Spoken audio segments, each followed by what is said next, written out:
سعودی عرب کے ساتھ روزہ رکھنا کیسے ہے؟ تو اگرچہ سعودی عرب و مکہ مکرمہ مدینہ منورہ اسلام کا مرکز مانا جاتا ہے اور دین اور شریعت ہمیں وہی سے ملا ہے، لیکن آج کل کا جو سعودی عرب ہے یا آج کل کی جو حکومتیں ہیں تو یہ تو ہمارے لیے کوئی شرعی دلیل نہیں ہے۔ شریعت میں جو ہمارے لیے دلیل ہے وہ قرآن اور حدیث ہے۔ تو قرآن اور حدیث نے ہمیں سمجھایا کہ صوموا لرؤیتہ وافطروا لرؤیتہ، چاند کو دیکھو تو روزہ رکھو، چاند کو دیکھو تو عید الفطر کرو۔ اب چاند کو دیکھنے کا کیا مطلب ہے؟ قرآن میں اللہ رب العزت ارشاد فرماتے ہیں من شہد منکم الشہر فلیصمہ، جو روزے کے پالے، روزے کے جو رمضان کے مہینے کو پالے تو وہ روزہ رکھے۔ بنیادی مسئلہ یہ ہے کہ بھئی دنیا کے تمام ممالک ان کا روزہ ایک ساتھ شروع ہوگا ایک ساتھ ختم ہوگا یا ہر ملک کے لیے الگ الگ روزہ ہوگا؟ تو یہ اختلاف اصل میں دو روایتیں ہمیں ملتی ہے۔ ایک روایت صحیح مسلم اور ترمذی، ابو داؤد، نسائی، ابن ماجہ، ان 5 حدیث کی کتابوں میں موجود ہے۔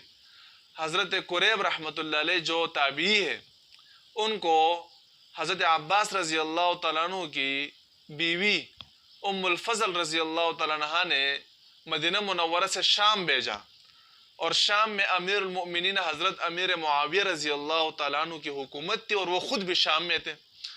تو حضرت قریب رحمۃ اللہ علیہ وہ مدینہ منورہ سے شام گئے تو وہیں پر ان پر رمضان کا مہینہ شروع ہو گیا۔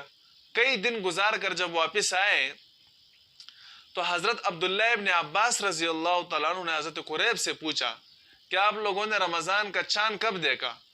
تو حضرت قریب رحمۃ اللہ نے کہا کہ ہم نے رمضان کا چاند جمعے کی رات کو دیکھا، اور حضرت امیر المؤمنین معاویہ بن ابی سفیان رضی اللہ تعالیٰ عنہ نے روزے کا اعلان کر دیا اور سب لوگوں نے شام میں روزہ رکھا جمعے کے دن۔ تو حضرت عبداللہ ابن عباس رضی اللہ تعالیٰ عنہ نے ارشاد فرمایا کہ ہم نے تو ہفتے کی رات کو چاند دیکھا اور ہفتے کے دن کو ہم نے روزہ رکھا، جمعے کو ہم نے روزہ نہیں رکھا۔ شام الگ ملک ہے اور مدینہ الگ ملک ہے، اس وجہ سے شام والا ہمارے لیے دلیل نہیں بن سکتا، اور اس کا ریفرنس اور حوالہ حضرت عبداللہ ابن عباس رضی اللہ تعالیٰ عنہ نے یہ دیا کہ ہم نے پیغمبر کے زمانے میں اسی طرح پایا، یعنی ہر علاقے کے لیے الگ الگ حساب ہوتا تھا تاریخ کا، چاند کا۔ تو اس حدیث سے تو یہ سمجھ میں آ رہا ہے کہ ہر ملک کے لیے الگ چاند ہے، جو ملک والا جب چاند دیکھ لے، جس ملک والے جب چاند دیکھے تو اگلے دن وہ روزہ رکھے۔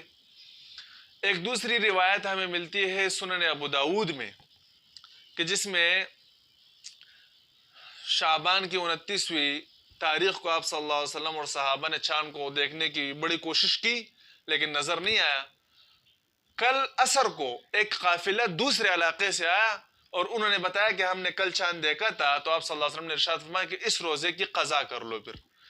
تو اس حدیث سے معلوم ہو رہا ہے کہ بھئی تمام ممالک کے لیے ایک ہی حکم ہے، اگر ایک جگہ چاند نظر آ گیا تو پورے دنیا میں روزہ ہوگا اور پوری دنیا میں عید الفطر ہوگی، عید الاضحیٰ ہوگی۔ اب اس میں ائمہ کے بھی اختلاف ہو گیا۔ امام شافعی رحمۃ اللہ علیہ نے وہ پہلی والی حدیث کو لے لیا جس میں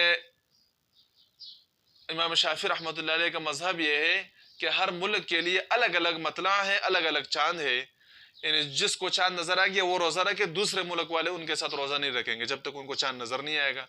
حضرت امام اعظم امام ابو حنیفہ رحمۃ اللہ علیہ فرماتے ہیں کہ نہیں، ایک جگہ چاند نظر آ گیا پورے دنیا کے لوگ روزہ رکھے۔